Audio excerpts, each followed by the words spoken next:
Há exatamente 100 anos, em 1914, aparecia um cômico diferente nas telas do cinema e que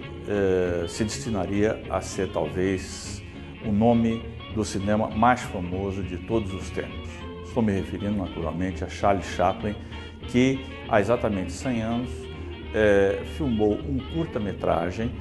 intitulado em inglês Making a Living e que em português ficou como Carlito Repórter. Aparecia então pela primeira vez não exatamente aquele personagem que você já se habituou a ver nos filmes mais famosos de Chaplin, o Carlito, com o seu chapeuzinho coco, a sua bengala, o seu andar desajeitado, os seus sapatos desproporcionalmente grandes.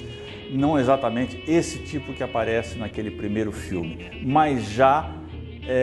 um personagem que terá muito a ver com esse que se tornará mais famoso mais tarde. Então,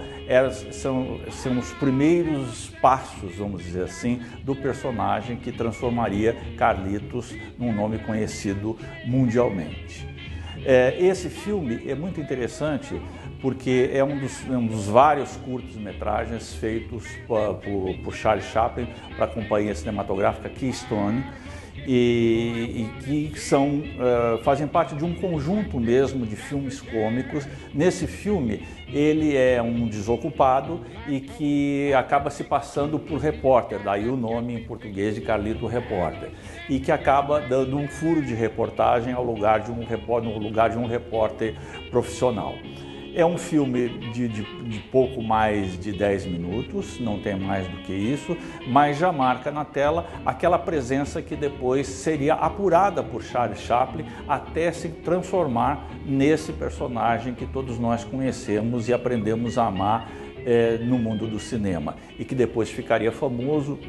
nos longas-metragens como O Garoto, Tempos Modernos, Luzes da Cidade e outros grandes sucessos de Chaplin.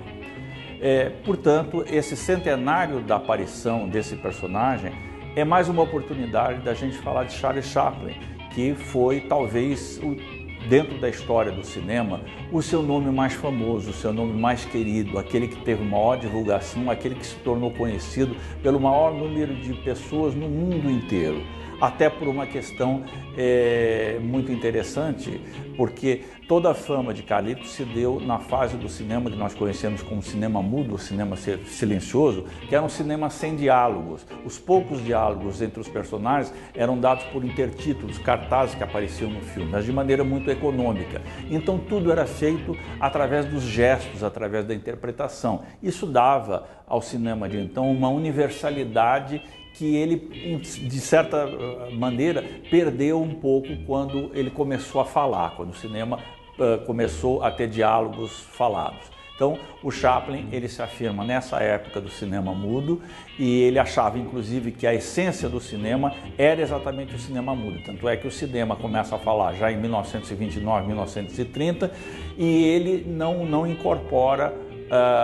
os diálogos aos seus filmes, só vem a fazê-lo em 1940, como grande ditador. Era, portanto, um diretor típico da época do cinema mudo, um diretor que teve a sua formação no teatro de vaudeville, então, portanto, que era um mímico excepcional, então ele sabia interpretar através das feições e através dos gestos. E essa é a grande graça e é o grande valor do cinema de Chaplin, que permitiu que ele se tornasse realmente o grande ídolo do cinema nessa fase e querido até hoje, tantos anos depois da sua morte. É um grande ícone do cinema e a gente pesquisando esses primeiros filmes, a gente vai ver como um personagem não nasce de uma vez por todas pronto, mas ele é lapidado, ele é depurado por seu criador até se transformar nesse ícone que talvez seja o personagem mais amado de toda a história do cinema.